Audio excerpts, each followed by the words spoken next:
Thank you so much for watching Ielts Wala India, and you can see on your screen my screen recording of mobile from Instagram page. And student who are doing IELTS IELTS and want to get good band score near about 6.5 or 7 band, they can buy prediction material from us. Drop to message on my WhatsApp. एक एक proof आपको देखने को मिलेगा screen के ऊपर, देख सकते हो। कोई झूठ नहीं है, कोई फेक नहीं है। हम किसी को कोई फेक ड्रीम नहीं दिखाते, झूठा ड्रीम नहीं दिखाते। ये लिसनिंग की प्रैक्टिस वीडियो आपको मिल रही है आपके एग्ज़ाम के हेल्प के लिए।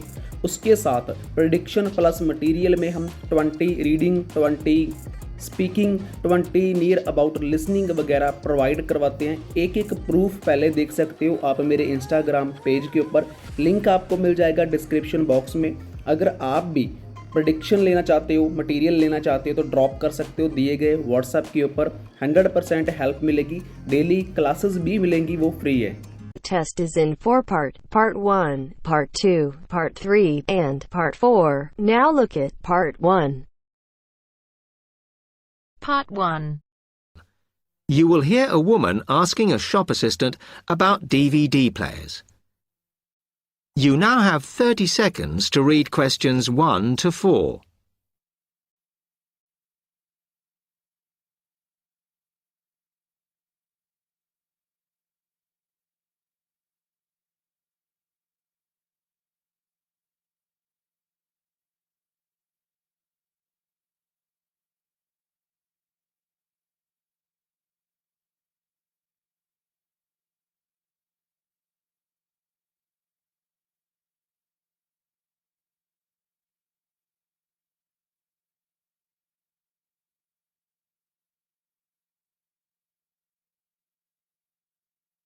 Hello, I'm interested in buying a DVD player.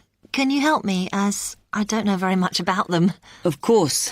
We sell quite a range. Actually, we're doing a customer survey at the moment, so I wonder if I could fill in this form about you, and that will actually help me to advise you on the best DVD player for you. Oh, okay. First of all, your occupation. Student. Okay. Then, have you already got a DVD player? No, I've never had one before. Uh-huh. And how much do you think you want to spend on a player? I'm not sure, really, but I have got a budget. My friend said I should allow about £100, but I can't afford over £85, so that's what I'm working on. Mm-hmm. And do you watch DVDs very often? Depends what you mean by often. I don't know what the norm is. Is it about 2 a week? I suppose I watch 3 a month. That's enough for me. Yes. What sort of films do you like watching then? Action movies? Not really. Oh. My boyfriend always insists we watch science fiction movies, but I prefer thrillers. Something to get your teeth into. Okay, just one more. Do you watch other DVDs? Ones that are not films, like music or something?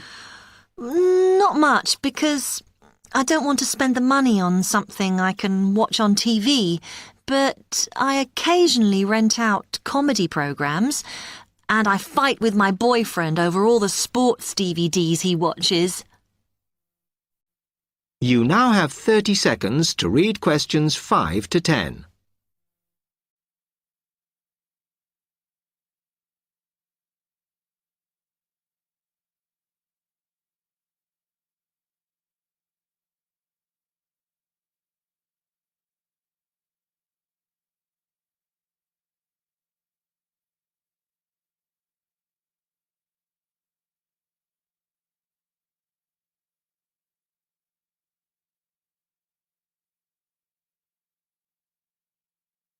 Okay, let me explain a bit to you about the DVD players that are in your price range. First, there's the DB30, which has only got basic features, but it is a bargain at £69. Now, All the DVDs come with an after-sales service that starts when the guarantee runs out. As it's so cheap, the DB30 comes with a limited after-sales service, as it only includes parts. You would have to pay for most of the repair. Seems okay. Then, a slight grade up from that is the XL643. This comes with an additional feature in that it has an extra button allowing you to record. That's quite useful. Oh, yes. That would mean spending less on DVDs to watch. Yes, so you'd make the extra money back on it that it costs. Let me see how much it is. Yes, that one's actually reduced at the moment from £79 to £71.99. Oh. I think it's worth the extra myself. And is that the same level of after-sales service as the other one? Well, you get a bit more for your money because what we're offering is a discount on labour. So you don't pay the full price if you have to call an engineer out. I see. Then the last one is this Tri-X24. It's a very good player, and you can use it to listen to your CDs as well as watch DVDs. It looks nice, but I bet it's expensive. No, it's not top of the range. Let's see. Yes, it's £94. But what you have to remember is that includes insurance, so you don't have to pay extra for that. And it comes with a guarantee that's valid for 3 years, as opposed to the usual one. What do you think? Maybe.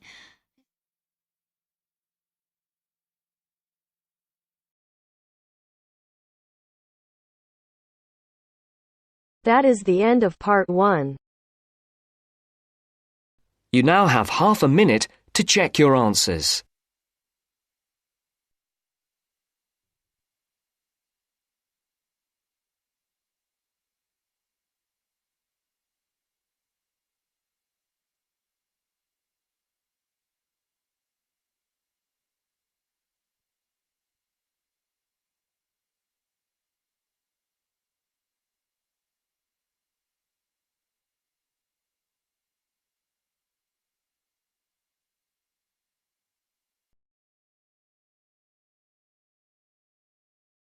Now turns to part 2.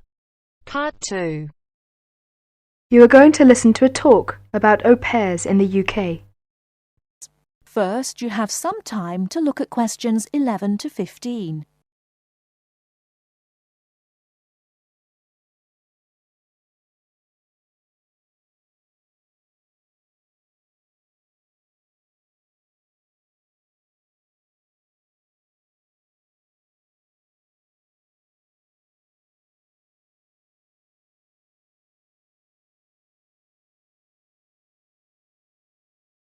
Now, listen carefully and answer questions 11 to 15. What is an au pair? An au pair is a single girl without any dependents who comes to the UK to learn English and to live as part of an English-speaking family. She is not a domestic servant, but may help in the house for up to 5 hours a day for pocket money. Suitable tasks would be light housework and taking care of children. She should have 1 day each week completely free, and she should be free to attend language classes and religious services if she wishes. Pocket money should be between £15 and £20 per week, and she should have her own room. Before she arrives, she should have as much information as possible about the home she is going to and what she will be expected to do. She will find it helpful to have a letter from her hostess explaining the arrangements to show the immigration officer when she arrives.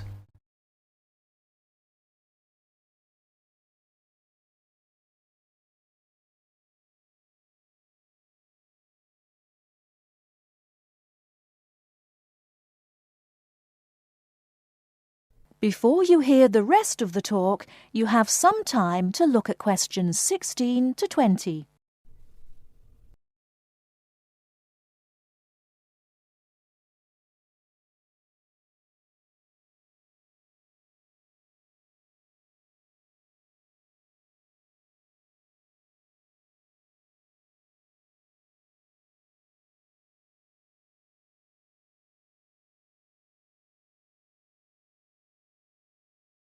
Now listen and answer questions 16 to 20.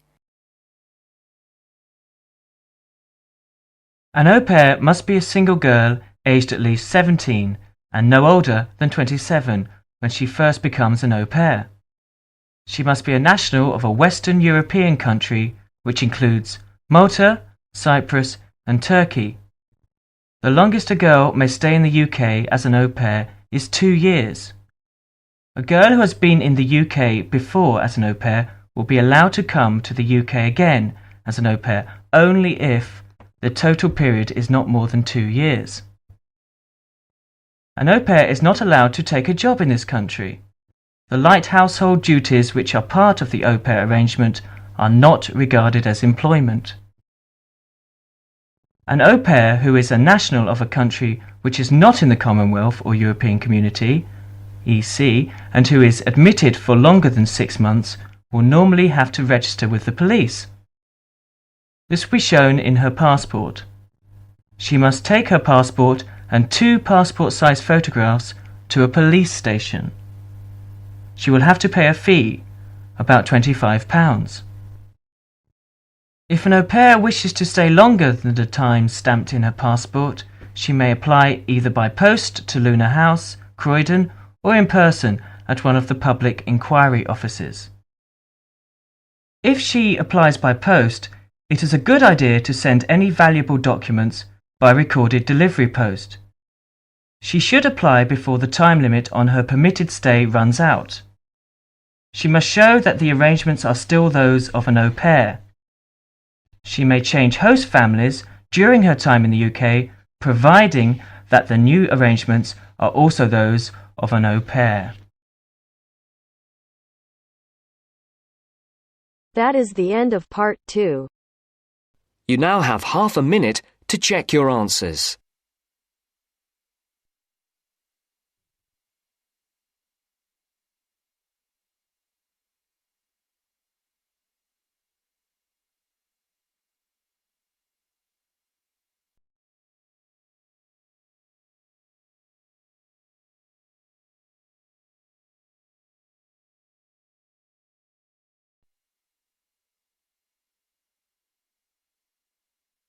Now turns to part 3. Part 3. You are going to hear Dr. Joanna Robinson, the course director of a language learning centre, answering questions from reporters from the student newspaper. First, look at questions 21 to 26.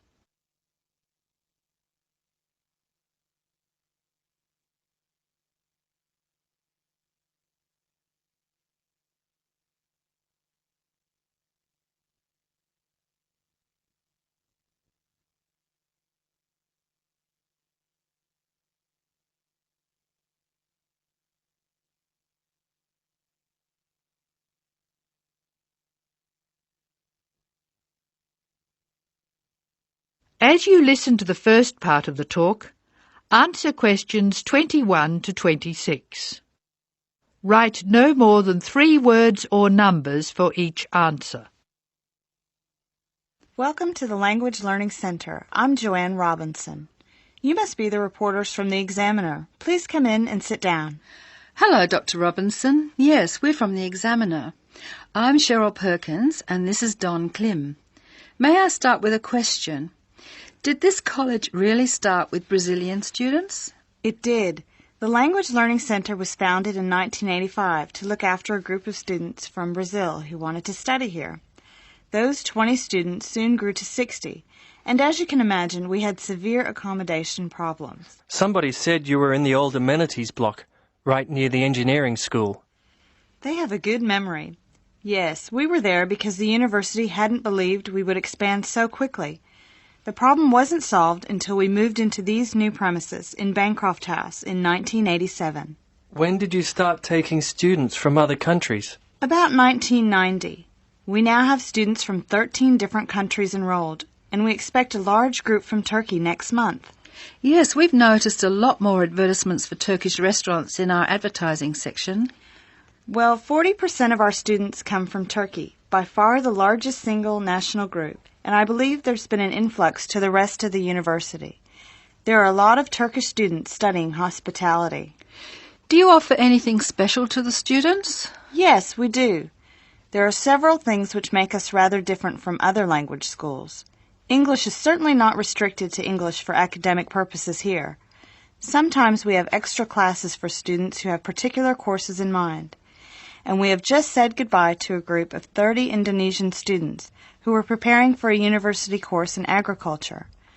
They came to us for English for farming, and they were with us for a long time. We miss them.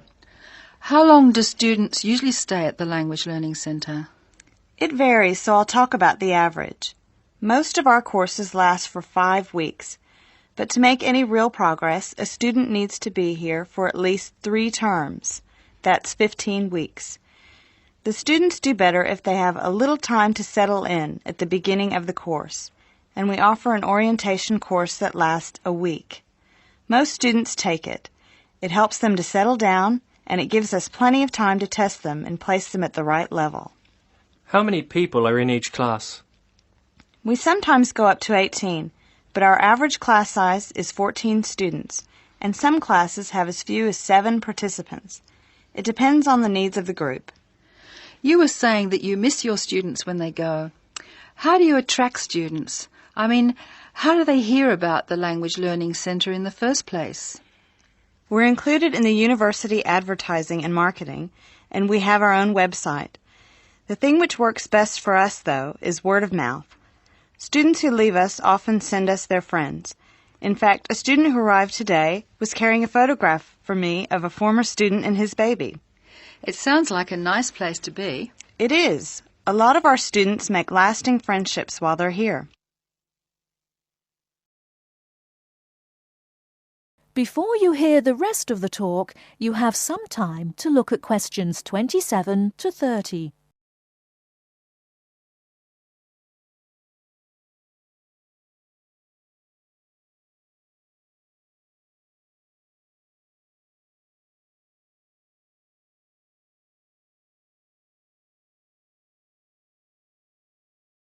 Now listen and answer questions 27 to 30. Making friends with other students sounds special enough. I'd like to emphasize that in the student newspaper. We do try to get our students to be part of the wider university. How do you do that? Do you encourage them to join the sports centre, for instance? Indeed we do. The sports center is always looking for active participants, particularly in soccer. Oh, and something else. You might like to mention that we don't teach just English here. I mean, we're a language center, not an English language center. You may learn Spanish, Mandarin, and Russian here, and we can sometimes offer other languages. This means we can have some students who are native speakers of those languages as conversation partners for English-speaking students. Who can do these courses? At this stage, any native speaker of English. What about the people who are learning English? Can they do a non-English language course? At this time, only if they've almost finished their English language course. You see, we try very hard to involve students who are native speakers of English as conversation leaders, and we encourage our students to join groups on the campus. For instance, if they enjoy music, there is an active jazz group available to everyone, and that's a lot of fun. On the other hand, elementary students can't go to the drama group. Their English just isn't ready for that sort of activity. But the university choir welcomes all the singers it can find. They often do large productions that need a lot of voices. I imagine the special conversation groups are open to all your students. I wish they were. I'm sorry to say they're a special service we provide for elementary students only. Is there anything else I can tell you? I'd be really pleased if you could write about the courses we offer in foreign languages. I think our readers will be very interested in that. Thank you for your time, Dr. Robinson. Yes, thank you very much. Goodbye. Thank you for giving me the opportunity to talk about the center. It's always good to let the rest of the students at the university know what goes on in our classrooms and outside them. After all, many of our students leave us and then study for degrees in various disciplines on this campus. That is the end of part 3. To check your answers.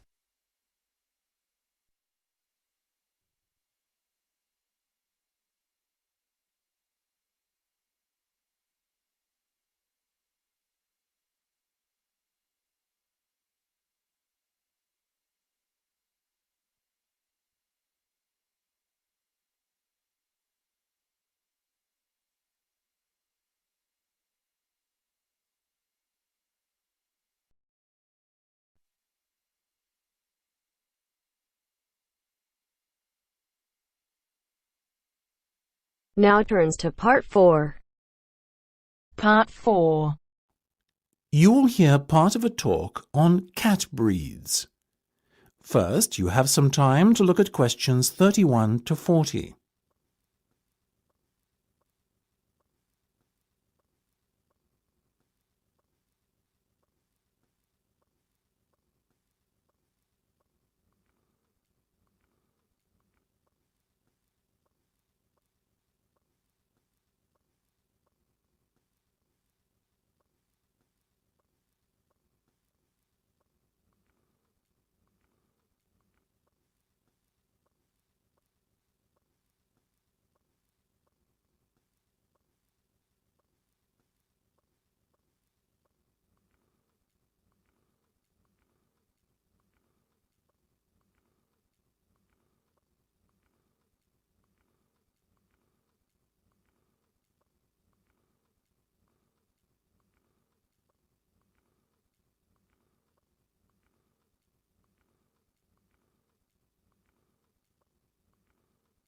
Now listen carefully and answer questions 31 to 40.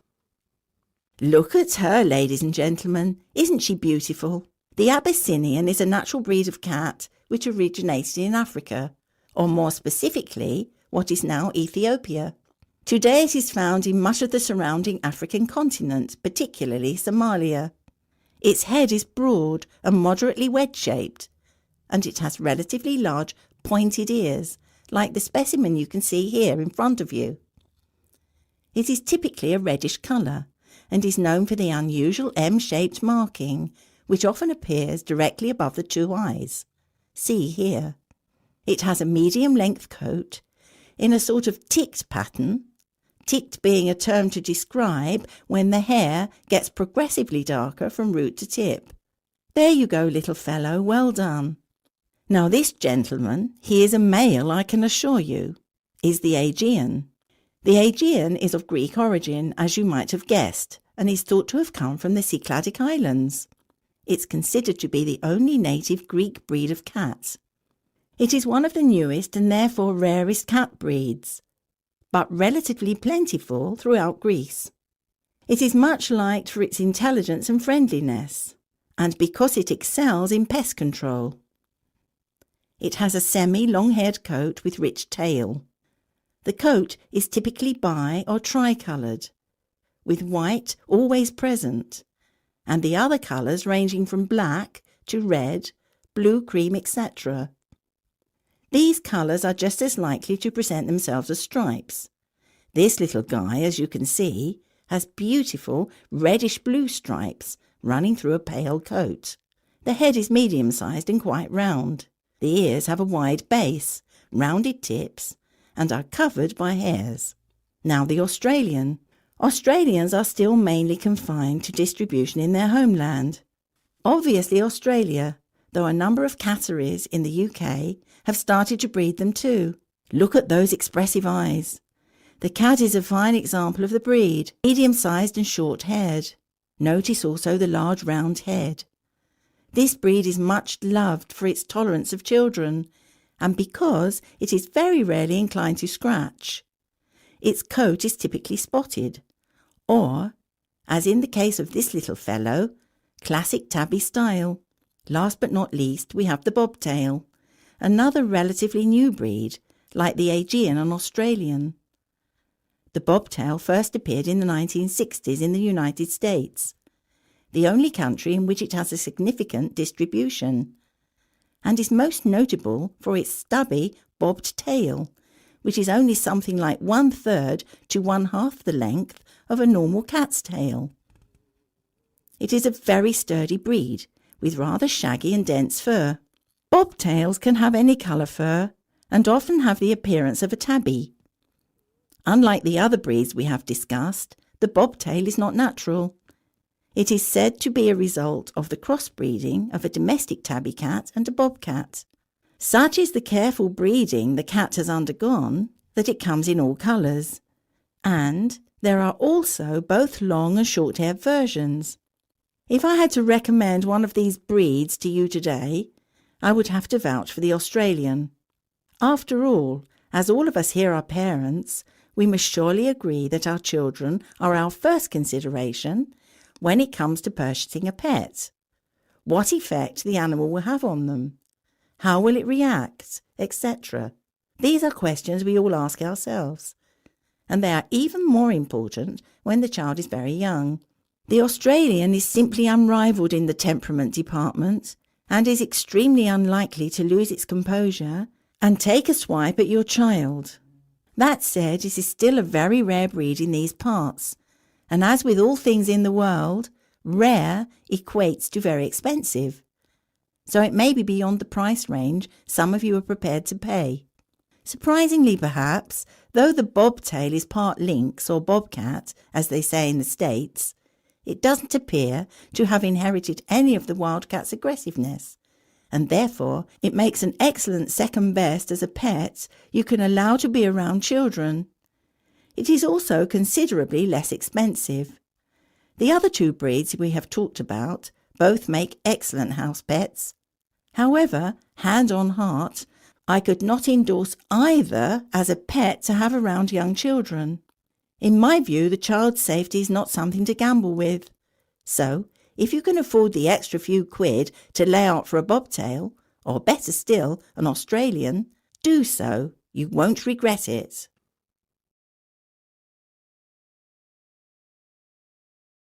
That is the end of part 4. You now have half a minute to check your answers.